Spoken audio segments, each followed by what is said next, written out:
James was cross. The fat controller had sent him to collect Welsh coal for Henry. He grumbled as the trucks bounced behind him. "It's not fair. I have to cover Henry's trains when he's sick, and now I'm his errand boy? Ridiculous!" When the Welsh coal arrived, Henry was delighted. He'd never felt so well in his life.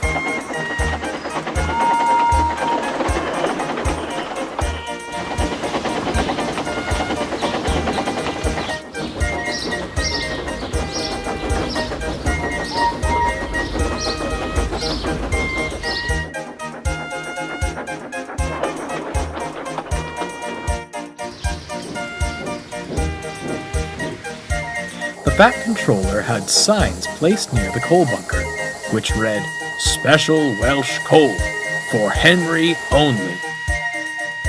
The other engines understood and respected this. All except James. "Look at him, swanking about," James complained to Edward. "I fetched it for him, and I don't even get a thank you." "I'm sure it's appreciated," Edward smiled. "I must admit that coal has done wonders for Henry. Imagine what it might do for us." Edward meant this in jest, but James smirked. I wonder." "Get that idea out of your smoke box," frowned Edward. "You know full well not to take that coal. Poor Henry has suffered enough. He doesn't need you pilfering the one thing that's making him better." James said nothing more, but he began making a plan.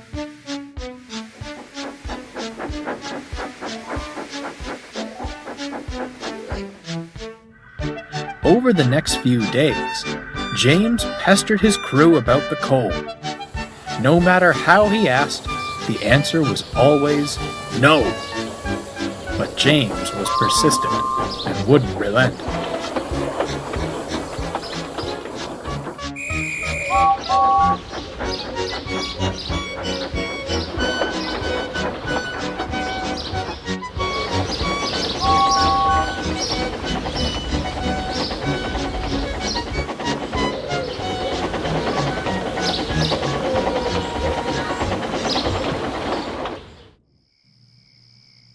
"He's insufferable," grumbled the driver.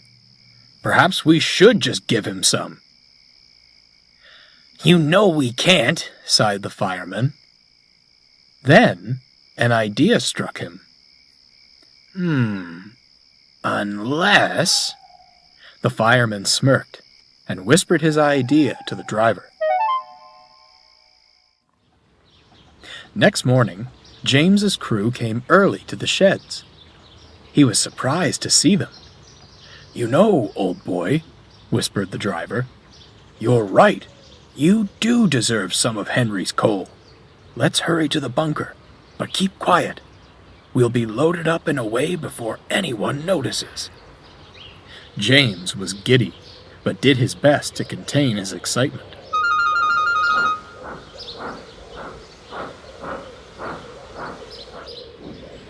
James backed down to the coal bunkers. He couldn't see what his fireman was doing, but he didn't give it a second thought. He sizzled happily. I'll show them, he thought cheekily. What James didn't know was that his fireman was shoveling regular coal into his tender. James had forgotten the bunker the other engines used was right next to Henry's. Soon, the fireman was finished. "Right, James," he said. "Off we go." James puffed away, as quickly and quietly as he could.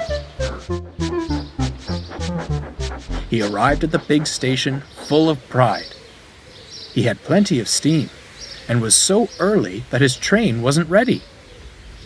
"Never mind," he scoffed. "I'm so strong, I'll have this sorted in no time." James set to work, smoothly shunting the trucks in line. The trucks were surprised. but didn't want to jeopardize the newfound respect they were receiving.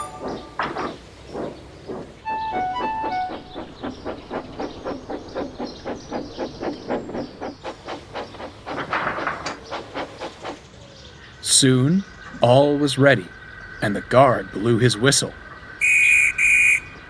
"Here we go! Here we go!" James chortled. The trucks couldn't have held back if they wanted to. James took off like a rocket.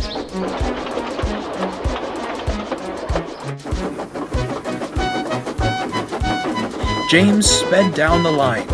Hillsides and houses were a blur, and children pointed in amazement as he passed. "Perhaps this wasn't such a good plan," remarked the fireman. The driver, trying to keep his balance, said nothing.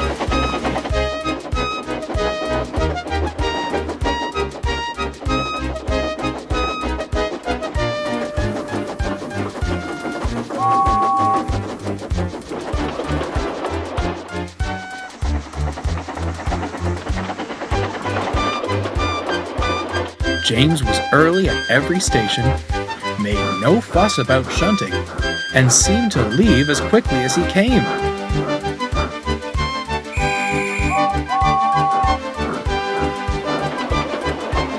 Every passing engine was quite surprised.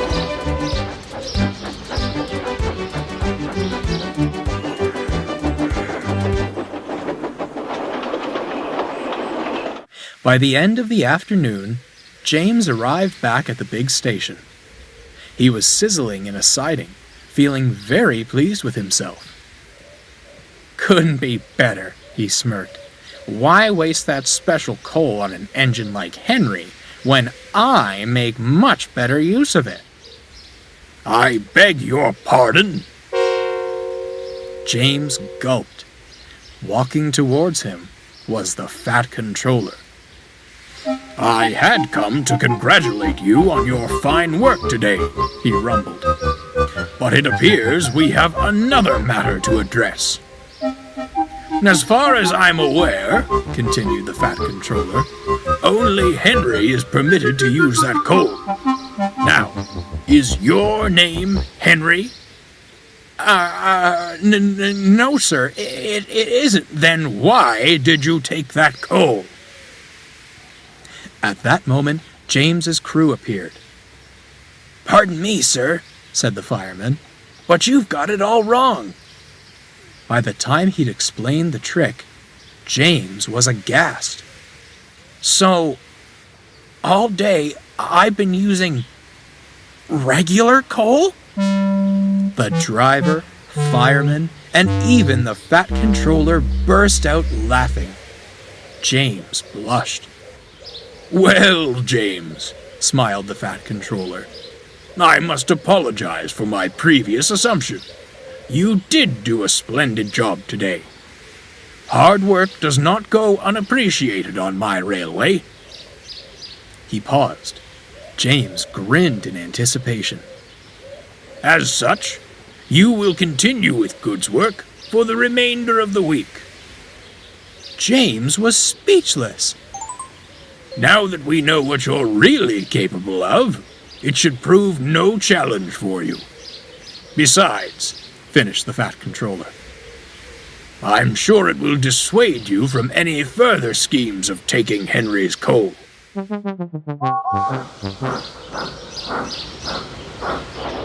James did stay on goods work.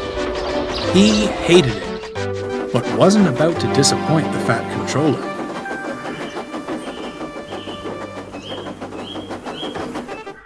He worked hard all week and was thankful when it was over. He was going back to the sheds when he saw Henry and Percy at the coal bunker. "You know, Henry," giggled Percy, "this coal makes me feel stronger than ever." "Sounds to me like you've taken James's special coal," laughed Henry. James said nothing. He just sulked in the shed.